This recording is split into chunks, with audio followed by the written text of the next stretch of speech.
Hi, this is John Visconti. Well, it's summer now, and baseball is in full swing in the States here. And today I'm bringing you the baseball tarot. This was put together by Mark Learner and Laura Phillips. Everything about this set is big. The guidebook is absolutely huge. It is 324 pages, all in English, and it talks about each individual card, and it's created different suits than conventional tarot. For example, bats are wands, the suit of bases is pentacles, balls are swords, and mitts are cups. Okay, so it has a very nice definition and meaning of each card in this huge book. And to top that off, the cards themselves are quite big. Here is a standard size tarot card with this gorgeous back.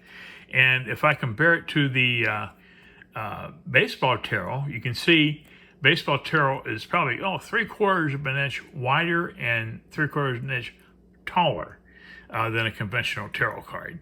And here are the backs of the cards. Baseballs against a starry background. And very good cardstock too. Now, the only complaint I have about the cardstock is that these are very glossy cards. You can see that ring light reflected in this first card. And what happened with me is I picked this up from a Goodwill across the country, and they were stuck together when I got them. The reason they're stuck together is because they have a high gloss finish. And when you pack something together like this and you have it there for several decades, the cards might stick together. This happened with another deck I had, and they stuck together, but they didn't really like glued together. They're just kind of sticky. And I separated all these with no problem, but that piqued my curiosity. I thought, what can I get to put on sticky cards to eliminate the stickiness? Well, I found an interesting product. It's called fanning powder. And I found the best price was from a company called Penguin Magic in Sacramento. And so I ordered it from them. Amazing prices. I got a 2-ounce supply for $3.87. No tax and free shipping, of all things. So it was amazing. On Amazon, fanning powder is over 10 as far as I can see.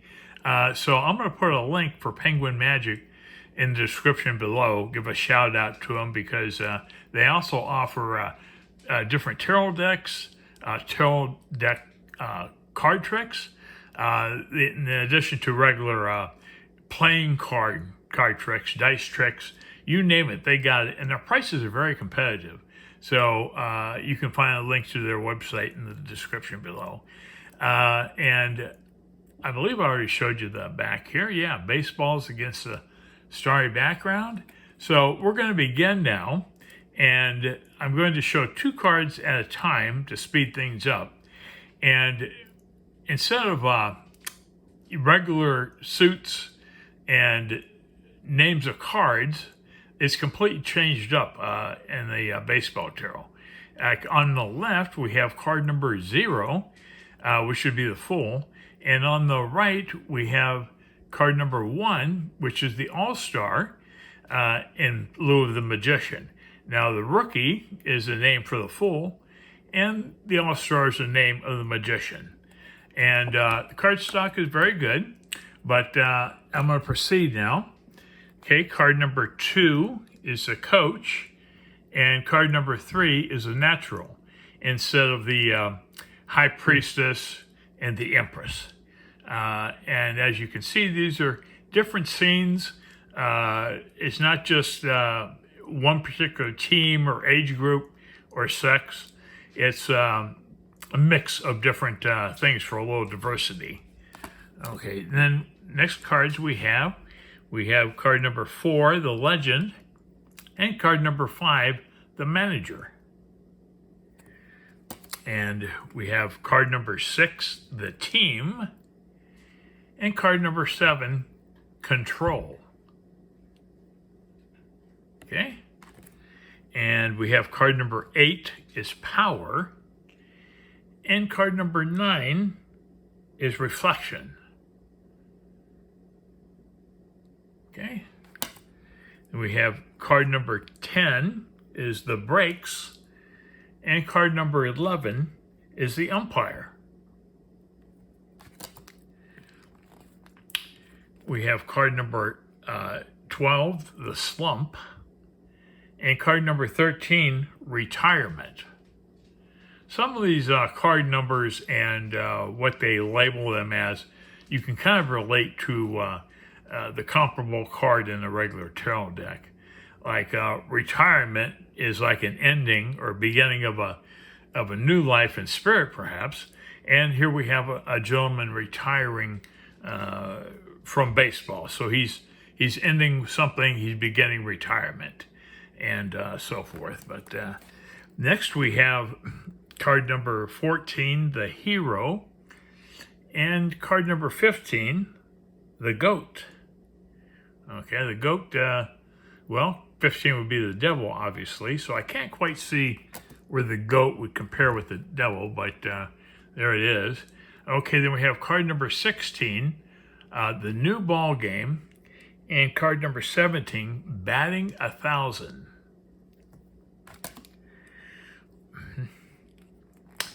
And next we have card number 18 is the catcher, and card number 19 is the pitcher. That's pretty cool. We have card number 20 is the rule book. In lieu of judgment, we have the rule book.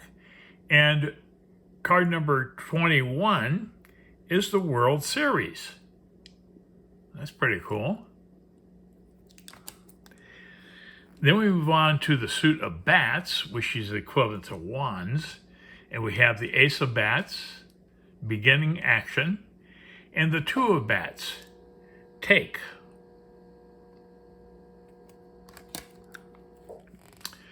Next we have the three of bats and the four of bats. Four of bats is grand slam. That's what happens when you score 4 runs or 4 points by having the bases loaded with players, and then you knock it out of the park for a home run. So that's why they call it a grand slam. 3 of bats and the 4 of bats.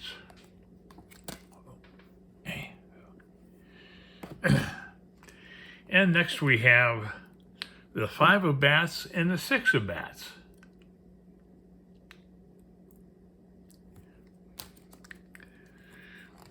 We have the 7 of bats and the 8 of bats.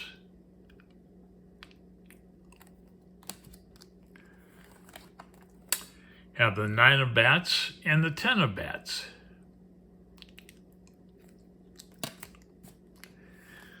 The 11 of bats and the 12 of bats.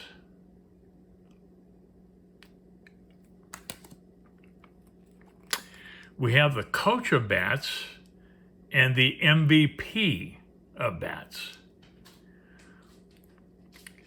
So what we have here is, instead of a queen and a king, we have coach and MVP. And they will repeat throughout this deck. Instead of a queen and a king, we have those 2 titles. And next we move on to the suit of mitts, which is cups, relates to cups. And we have our ace and our 2.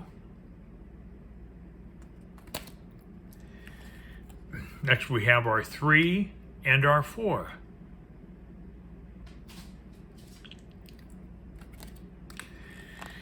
We have the 5 and the 6 of mitts.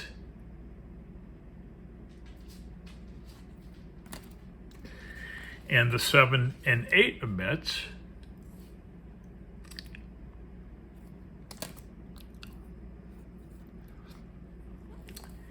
And the 9 and 10 of mitts.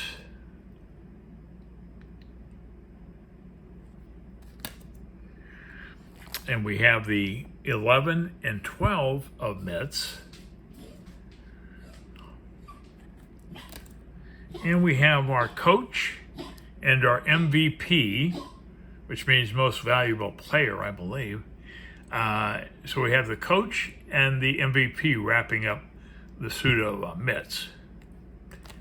And next we have the suit of bases, and bases represents pentacles. So we have our ace and our 2. We have the 3 and the 4.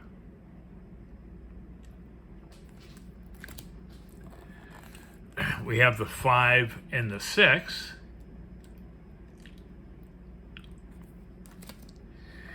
And we have the 7 and the 8 of bases.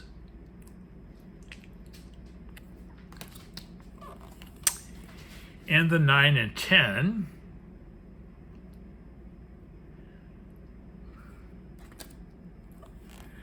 Next we have the 11 and 12, which of course would be the page and the knight in that tarot wording. But here we have simply a number, 11 and 12. And we have the coach and the MVP. And our final suit is balls, and balls represent swords. And we have our ace and our 2. I think the reason they call them balls instead of swords is that balls break through the air, slice through the air, and so do swords. And I want to discuss this 3 of balls card right here. I have a card that from another deck called the Venetian Carnival deck by a lady named Roxana Paul. It's the same card that you saw the back on earlier. These are beautiful cards, Venetian masks, carnival masks. And this is the Chariot from Roxana Paul's deck. And I noticed that 3 faces and 3 faces. You see the left face, the middle face, and the right face. I guess it would be right, middle, left if you were this character here. And quite interesting. If you look at the center face, you see a pair of eyes and a nose. And the same thing for the left and the right. So quite interesting. Now this card, as soon as I saw it, I said, I have a card like that. And I found my Venetian Carnival deck. And I don't know if Roxana copied it from this. This deck came out way before this deck. But it's interesting. I like that effect. It's pretty cool.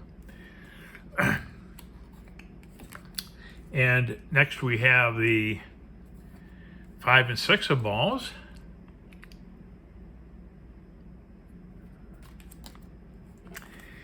And the 7 and 8 of balls.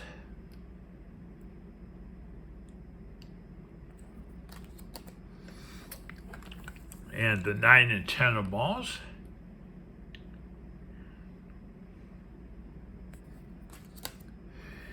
The 11 and 12 of balls.